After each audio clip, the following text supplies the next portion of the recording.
Action Reports, second portion.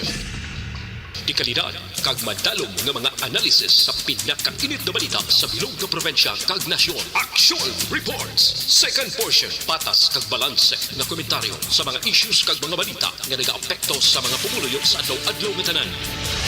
Action Reports, second portion. Upod sa veterano kag respetado nga komentarista, Action Fred Salanga. Karon nga adlaw Huwebes sa 15 na bulan sang Setyembre tuig 2022. Anano naman ang mga balita kag isyo nga aton initalakayon para karon nga adlaw. Oktubre 1, posible aprobahan sa third kag final reading ang pagpaisol sa barangay kag iske eleksyon. Inakon lagdaan ni Presidente Bongbong Marcos antes ang Desyembre 5 nga eleksyon. Galutaw gyapon sa tugabang, no? Konpirmahan sang Presidente Bongbong Marcos magapadayon gira kontra droga. Apang lain nga style ang patigayonon. DILG sa mga local government unit niya, hoy, hindi ka mo magbakalo kung magamit sa mga luxury nga salakyan para sa operation. Subong man, si Marcos sila niya usisaon tabi ng isyo sang eleksyon nga perting balbal sa mga ill-gotten wealth sang pamilya Marcos. Ining aton mga balita kag isyo idulong sa aton sang D3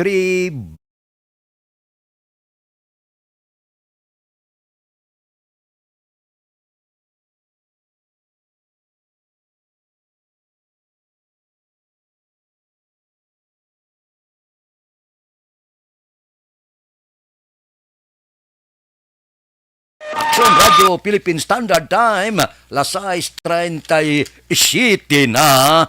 Posible amo ni slingaton nga daw kabudlay gakalam ang dapadapa sang ara sa pwesto kag ang luyag magpapili barangay kapitan kag iske chairman.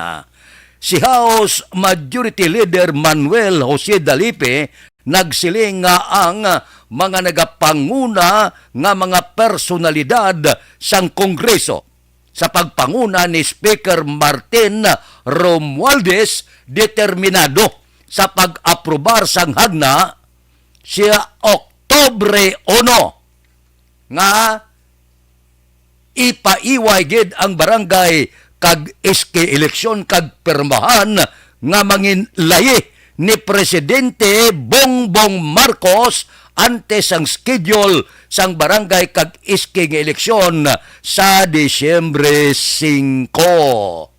Pero sa nasiling ta, hulaton naton ang natalana gid nga adlaw. Posible sa third kag final reading ti aprobado na sa Kamara. Wala kwestiyon sa Senado kay ang report kung si Senador Mig Subiri pa 80% kasado na ang mga senador upod sa pagpaiway sang barangay kag iske eleksyon. So hulaton ta ini nga magsaka didto sa opisina ni Presidente Bongbong Marcos once nga pirmahan sang presidente tudas politana. Dason nga tuigid ang eleksyon sa barangay kag iske. Action Radio Philippine Standard Time, las 6:39. Balikan ta kamo pagkatapos ini. Pag champion ang ginamit mo, may pagkakataon kang maging milyonaryo.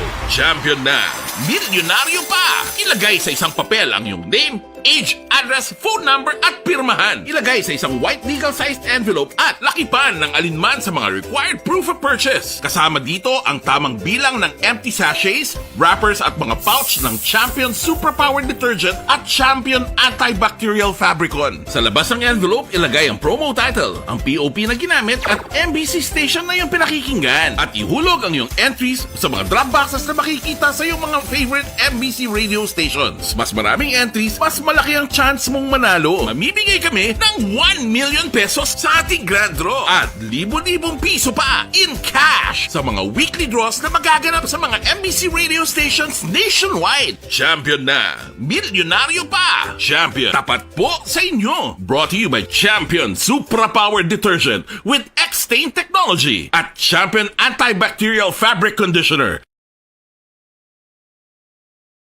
Hi, ako si Boy Duran, kaya I've been with Action Radio for almost mga 27 years.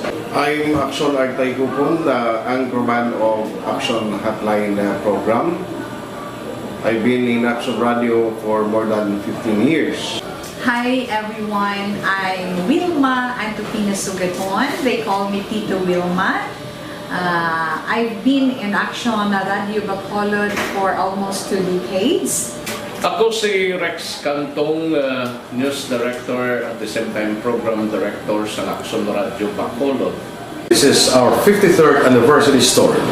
Sa nagapadayon nga pandemya, hangkat para sa pungsod Pilipinas ang budget nga kinahanglan sa mga programa agud mapunggan ang paglaton sang COVID-19.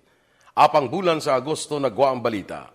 Si Castillo gidmani ang napatay ni kitingadamo sa mga pasunib. Anong narabutan niyo sa investigasyon, Sir Man? Siyod biniluhan ay tiro sa mga katapusang PNP kag PNP. Klaro ni nga misencounter gid ni. Apat ka mga persona na patay sa naglutad nga shootout sa tunga sang Puwerte nga ability! Kasaysayan nga gipadala sang atong mga tagpalamati sa matag adlaw nga pagpangabuhi. Suno sa ila abilidad kag kun anuman nga mga diskarte nga mabuhi, maayo man o kun hindi. Ang tawo may abilidad. Kung imo inisaksihan kag panilagan ang ability, duna kag yara nga daan sa halos tanan. Kung anuman ang imo abilidad o kun diskarte sa kabuhi, magpamati sini nga palatuntunan kay mahimo ang imo abilidad kag diskarte, hindi na makapaayo sa sinuman kag ini halit na nga imo pagahinulsulan. Puwerte nga ability kada hapon pagkatapos ng drama Timbangan sang Katarungan.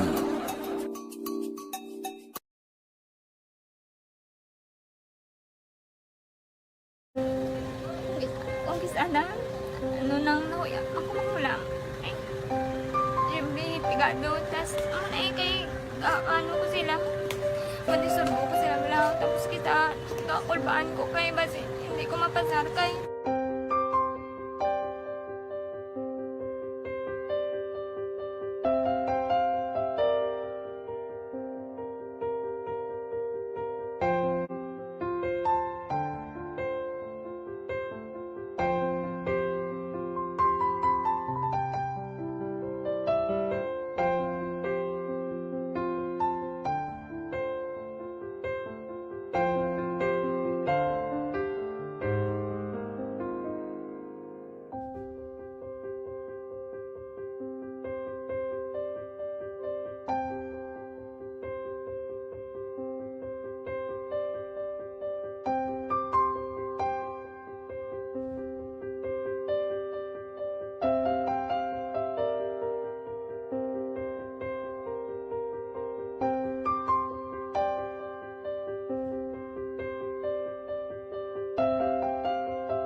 sa kaalam yaya garantisado gi ko 100%. Pero ang kapigaduhon ang maginanggaduso nga do hindi yagin matuman ang handle niya. Pero permi di siya gaano sa inyo. Ang permi gid siya kay hinablos ko siya pero bali hindi man ko kabulig siya financially. Ti sa amo na lang nga paagi kag isa kung kisa ang bibi kung magdunganay kami sa motor sa complete gamay lang nga bagay mo lang. Gawlam sa kuno sa imo cellphone, sa imo Gawlam sa cellphone ko pero kung kisa hindi ko mapulam kami hinablos man ko ba online man. Ikinanglan niya man ang cellphone ti kisa ga complex sila nga duha. But ikaw nagpadala sang message para sa ano. Kasi wala man siya magamit, no? Pero sang last time, ginabantayan nyo gidman ang result na. Oo, pero may kuya ga-monitor sa result. Kami si mama, kasi si papa, si buong ko. Bantayan nyo da kung kapanglaba ko, bantayan nyo gidayang ang babatian nyo kung nadala kami. Las 6:44 na bag-o nga style. Ang gira kontra droga siling ni Presidente Bongbong Marcos nya sustinihon tay na. Padayunon ta ang arangkada kagira kontra droga. Pero lain nga style ang iyan ni Presidente Bongbong Marcos niya gamiton taya ang pagdumili sining mga illegal nga droga kag iparehabilitate taya ang mga drug addict. Imbes ka patyon, remember, sang tiyempo sang una ni Presidente Rodrigo Duterte nagdeklarar sa gira apang madugoon sa illegal nga droga kag nagmando sa mga law enforcer destroy ang mga aparatos, mga drug traders, lutangon kon magbato. Amo ning mando amo ng mga 6,000 ang ginreport nagkalamatay. Amo na nga akusado siya sa crime against humanity sa International Criminal Court. Tisli ni Bongbong Marcos, ako ya padayunon ko ni. Pero, lain nga styling. Ya, okay. Gira kita druga, pero mangita kita sang nagakaigo gid nga solusyon. Tudluan tagabataan, hambalon ta sila, hindi kamuda, kay wala kamuda palabuton. Kung hindi ka mapatay, mabilanggo ka. So, ang patigayunon niya sang administrasyon ni Bongbong Marcos, siling niya ang tanan-tanan nga naadik na himuon tang tanan nga medyos nga mabulong kag ipa-rehabilitate ining mga drug addict ka. Pero sa nasiling na dala ang tanan nga medyos posibles nga mapalikaw naton, mapungga naton, kag ang importante sa tanan hindi makasulod ang illegal nga droga. Tuod man, kung wala sa makasulod, sino da karon ng bakal kay wala iya sang stock? Kung bantayan sang mayo? Kung istriktohon, kag wala sa mga protection racket? Kag of course, gapanong kag ayam ang mga illegal nga droga kay may user, amo na may poser. Amo na siling sang presidente, bantayan, istriktohon, hindi pagpasudlon. Kung wala sa makasulod nga droga, sino pang mayopyop na kag magnono, kay wala siya baklon, amo ina ang solusyon niya kag styling sang Marcos administration. Gira pero lain nga style. Aksyon Radio Philippine Standard Time las 6:47. Mabalik kami pagkatapos ini. Mga trabaho kasubong sa construction worker, taxi driver, kargador sa merkado, mangingisda. Barangay 684. Drama komedya nga nagatalakay sa mga hitabo sa kabuhi, isyu politikal, siyensya, kag kinaugali sa surut kag guwa sang pungsod Pilipinas. Oh my God! Wow! Ang mga tagpalamati, magkakadlaw sa pagbabati paagi sa kaladlawan ng mga characters kag mga eksena sa atong drama komedya nga mahimo nagakatabo sa ila kasilingan, kapitan, mayor, congressman, senador kag presidente man nga makahatag kalingawan sa matag adlaw nga tanan. Gunggong! Barinig kita sa mukha eh! Barangay! Amo na po nang si mama wala di eh. Atos na bakulod. Sa akong birthday gani, maabot eh. Ako nang sa balay. Pero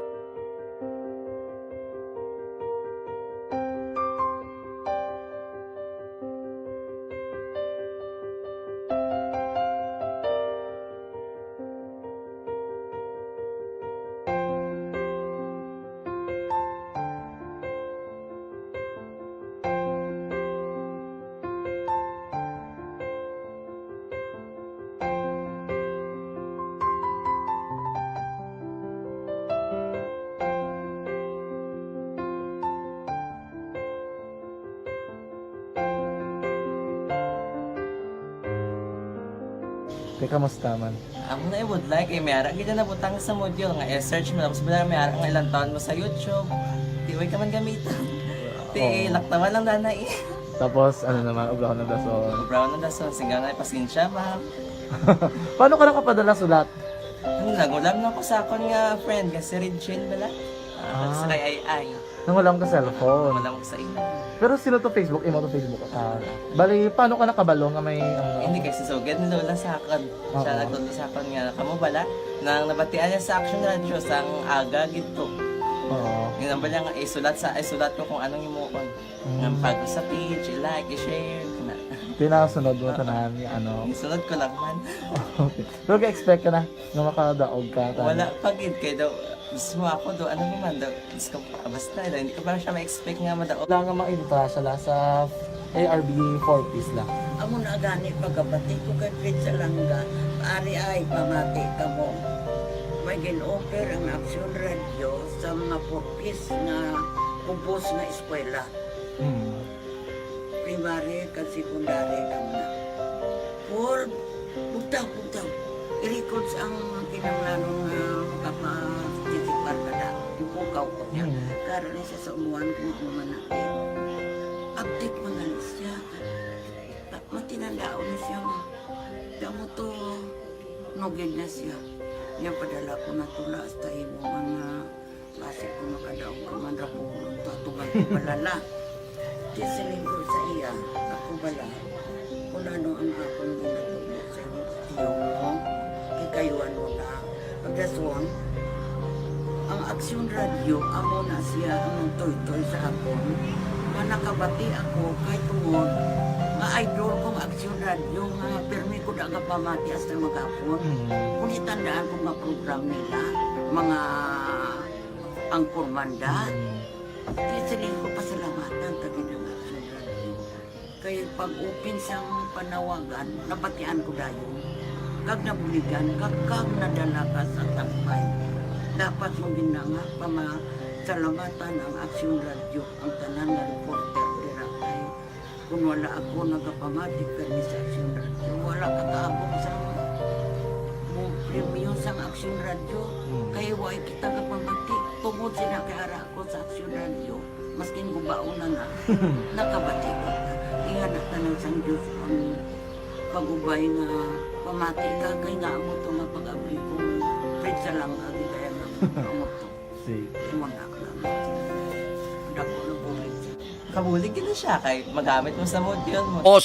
Siling sang Department of Interior and Local Government kahapon, silingya sa mga local government unit nya abe dilian tanay ang pagbakal, paggamit sa mga malahalon nga salakyan para sa aton operasyon. Amuning palayag ni DILG Secretary Benjamin Abalos Jr. panawagan sa LGO nga mga opisyal nya hindi tanay magbakal kag magamit sa mga malahalon nga salakyan para sa aton operasyon. Nya medyo tipid-tipid tanay sa pagpili sa mga salakyan, labi nga wala pa kita makabangon sa epekto sang pandemic sa COVID-19.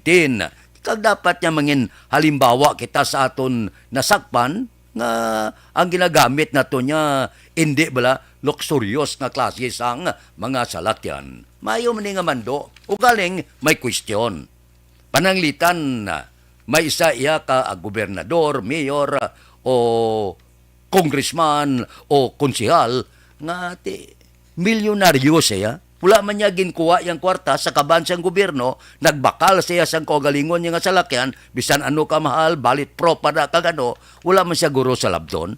Dapat iklaro ini sang Department of Interior and Local Government. Kaya ang pila ka mga opisyal, gobernador man, mayor sa bilog nga pungsod Pilipinas, wala man niya nagbakal sa salakyan, nga ginkuot sa kabansang gobyerno, may mga kwarta ini sila mo. So, iba na gani milyonaryo, amo na salakyan na purti ka mahal, balit propa. So, klaro ho nila, sang aton sini DILG, Department of Interior and Local Government. Nga ini nga mga salakyan, personal nila ini nga kwarta ang ginbakal, kag wala ya ginkuot sa kaban sang gobyerno. Action Radio Philippine Standard Time, las 6:54. Balik ako pagkatapos ini. Life Extension Vitamin D. This is my life.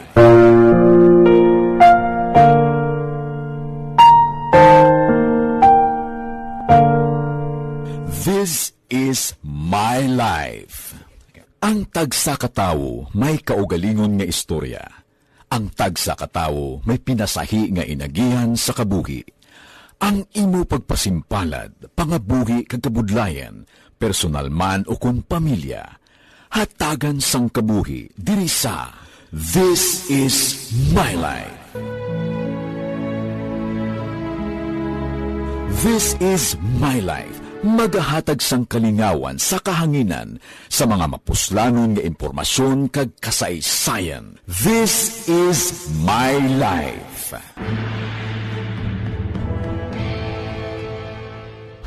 Pag champion ang ginamit mo, may pagkakataon kang maging milyonaryo. Champion na, milyonaryo pa! Ilagay sa isang papel ang iyong name, age, address, phone number at pirmahan. Ilagay sa isang white legal-sized envelope at lakipan ng alinman sa mga required proof of purchase. Kasama dito ang tamang bilang ng empty sachets, wrappers at mga pouch ng Champion Superpower Detergent at Champion Antibacterial Fabricon. Sa labas ng envelope, ilagay ang promo title, ang POP na ginamit at MBC station na yung pinakikinggan. At ihulog ang iyong entries sa mga drop boxes na makikita sa iyong mga favorite MBC radio stations. Mas maraming entries, mas malaki ang chance mong manalo. Mamimigay kami ng 1 million pesos sa ating grand draw at libo-libong piso pa in cash sa mga weekly draws na magaganap sa mga MBC radio stations nationwide. Champion na, milyonaryo pa. Champion, tapat po sa inyo. Brought to you by Champion Supra Power Detergent with X-Stain Technology at Champion Antibacterial Fabric Conditioner. Timbangan sang katarungan. Timbangan sang katarungan. Panatuntunan sa mga individual nga nagatalakay sang ilang kabuhi nga nakahimo sa mga butang nga may salabton sa kasuguan. Court is now in session. Pagpangawat, kidnapping, pagpamatay, imoralidad, iligal nga droga kag iban pa nga klase sang krimen. Kalabanan sa ilang nagapati nga makaluwas sa ilang nahimo nga sala. Apang ang timbangan sang katarungan wala nagakatulog, kag madabat ang sinuman nga matuon nga nakasala, kag mahatagan hustisya ang wala sang sala. Ang tanan, dapat alalangay lang. Timbangan sang katarungan. Mabatian kada hapon pagkatapos ng drama, mensahe sang paghigugma.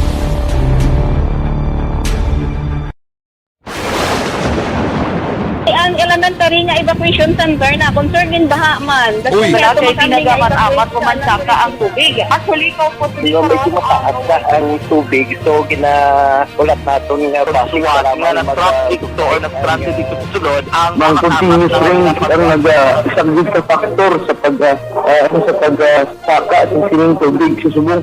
Ang Pilipinas sa mayroon sa early warning system para mahibaluan ang lakat sa panahon. Gani, wala sa rason nga hindi kita makapreparar karon ni rainy season. Yari ang pila ka mga action tips nga dapat mo may baluan. Kung nagapuyo sa lugar nga masabi ginabaha, mag-monitor sa balita para sa anunsyo sang pag-asa sa lakat sang panahon.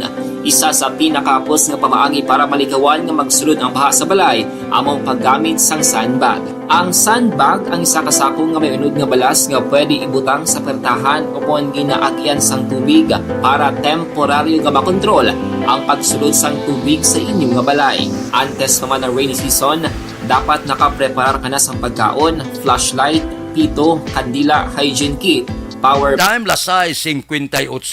Wala na panahon sa bag-o nga franchise tani isang ABS-CBN kung anong desisyon ni Presidente Bongbong Marcos. Pabasan ta na. Standby na sa aton Aksyon Balita Morning Edition. Upod kita kay Aksyon Boy Duran kag Aksyon Eden Aboso. Aksyon Fred Salanga, una sa balita, una sa aksyon. Sa Bacolod, Aksyon Radio. Aksyon Radio.